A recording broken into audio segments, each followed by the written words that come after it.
Hi everyone, welcome back to my channel. Matam khara kuirabay matungda amuk aigi video anauba ama puduna lakjare. Sigi video se khara di kuire ko hapta amagi mamangda oidoine. Sise akhoi trade fair chatlubagine moise colorful umbrella trade fair tawe adugi hapitang koitho ubane. Yamna chawba trade fair budi natte dusu khara pitakna oraga sum trade fair tawe haibudida ichanupa puraga sum koitho ubane mayam ado sigisina aikoi Guwahati chatpagi video ne chatpagi lambi gi video di utre ado koi uji yauba numitse wamandana akoi loin pothare ngahak potharaga fresh up tawra matungda dinner chaba tholak ine sise Manipuri hotel dane do sida laire pork chaba mina pork gi aduga chicken na aigine chicken sida chicken thongba laire sida aigi aduga sida mathen mayam hapado si laire dagidi pork sina pork chaba singine ado sise akhoi hotel room ne akhoi se inaw nupagi thabak ama chatbane magi college gi adogi akhoi room achauba ama lauraga adum laire moi double bed ne single bed ne adum sofa ne pulak piye do akhoi chaliba mi manga se chanupaga tharaga mi manga se sumaina room ama lauraga adum laire ka se adum chawe mayam dose laire ngasigi ado hujikse nungdang nebako yam saaye Guwahati se ado mapanda thogadi yamna bangbang saaye mai chakpadawna yam saayabako aduna dinner chaba loranganda khoji change changa matungda AC da nungaina muka potharaga laire sida single bed ama ada laire sina washroom ne ado hujikse nungdang oire thengsu thenge pung 11 muk tarak tore se mapan gi view ne fajanadi udre mayek sengna ichanupa se kanna sanari sida koi chiche tumaga laire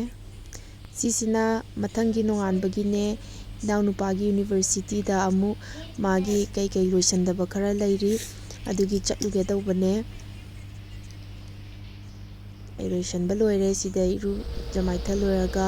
adu hala matungda koise fancy bazar chatluse na fancy bazar da mu pulapna chale adu sida kolhapuri yoli mayam se khoiche chiche gi laige haina sida kolhapuri khanba la ine fancy bazar da yole yamna adum affordable price oibarina ko laibisu yam nungai se inaw nupane aigi husband ne icha nupane moi ahumna double bed sida tumhanbane king size bed sida moi humse laire aina video se tumina lawbane ado huji ngahak pothara matungda khoise amuk city center mall da lae inaw pagi pochoi khara lairuge haina city center mall da lakpagi matek sum namjarakpane matek se sum yengbiru ko mayam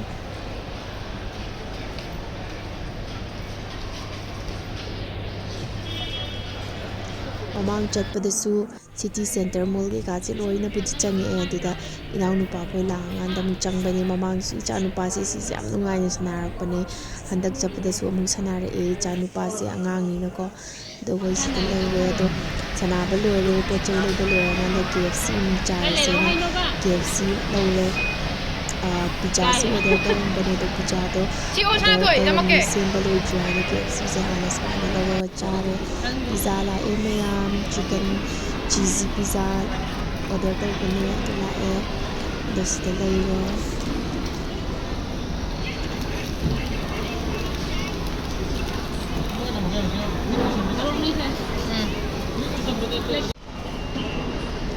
sisina milkshake ne chanupa na thake haini ko mol gi dalona Sina strawberries milkshake sina butterscotch ki milkshake ne the butterscotch ki milkshake ama laure the strawberry milkshake ama laure to sise pizza se chapa hoge pizza se ko extra cheese pizza extra mu cheese hapagi yamna thole bo pai bo matam da thot law ga ki yam thole sise magi topping si yam hawe topping budi magi crumb bread ki gumba sembasine bu hena hawre mayam adudi mayam mathangi video da mu thingnars ko mayam bye